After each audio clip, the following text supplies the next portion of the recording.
Hey guys, so as of right now, it is 10:30 p.m. at night over here on the East Coast.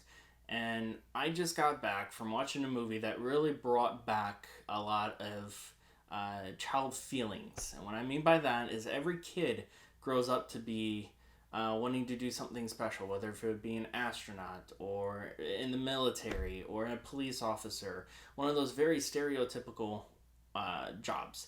And I was that kid. I wanted to be either an astronaut or be a fighter pilot.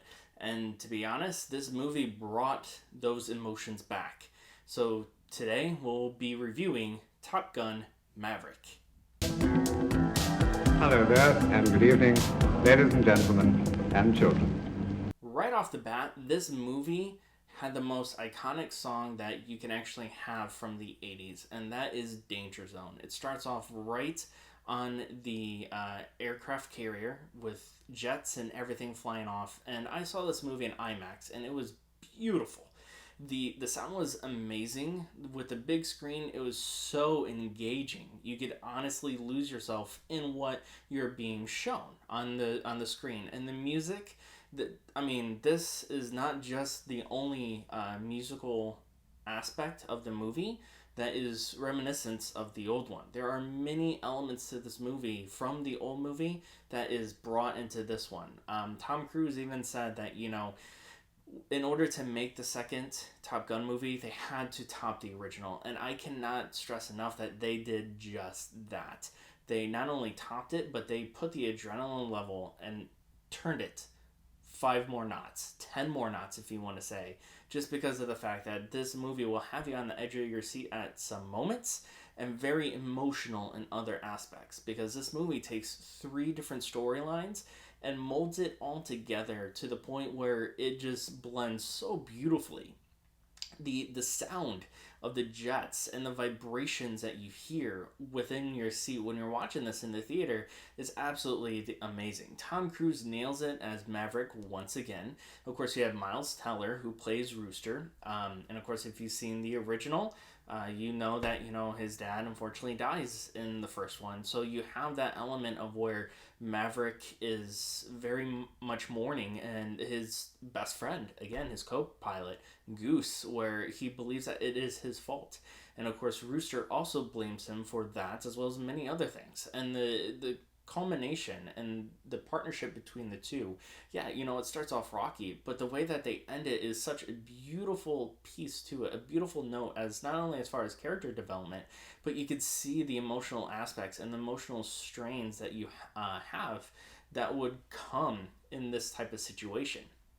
Not only that, but all the original cast are back too, which is absolutely amazing. Val Kilmer is back as Iceman, which is fantastic. Obviously, one of the most recent movies I saw him in was Jay and Silent Bob Reboot, and he was great in that. He didn't have any lines, which this movie, he actually had lines. And if you know anything of what's going on with him currently right now, obviously I believe he has throat cancer, if I'm not mistaken. So it was amazing to hear his voice again on the big screen. But as I mentioned before, there are three different elements, three different storylines that's being molded into this movie, that is done and interweaving so beautifully that it's hard to come by through a Hollywood movie, especially with one like this. A lot of blockbusters, they have multiple storylines in one main one, to the point where they may fall on one, or they may just focus on the main storyline and not really focus on the sub storylines. Now, in this movie too, the other aspect that is reminiscent of the old one is you do have a modern day version of Iceman, which he goes by Hangman as well. Obviously, no, he's not better than Val Kilmer was as Iceman, because that guy's legendary. But it's still that element of that piece mixed with Rooster, who's kind of like coming up on his own as a fighter pilot because he wants to be better, but there's always a second guess as well. So this movie, all on its own, I would honestly recommend watching in theaters, preferably IMAX. The musical score is very much throwback to the old one, as well as Lady Gaga's main song to this is perfect for this movie. It is just like how the original score was, the original main song was in the old one, it's perfect for this. And not only that, but it brings so many emotions, whether it's good, whether if it's on the edge of your seat, whether if it's fear for the main characters, because that's the other thing too, is a lot of the sub characters in this you actually grow to love and enjoy. And don't worry, ladies and some gentlemen, there is a beach scene with a whole bunch of shirtless guys. So there you go. That's another thing that they had in the old one that they brought back to this one.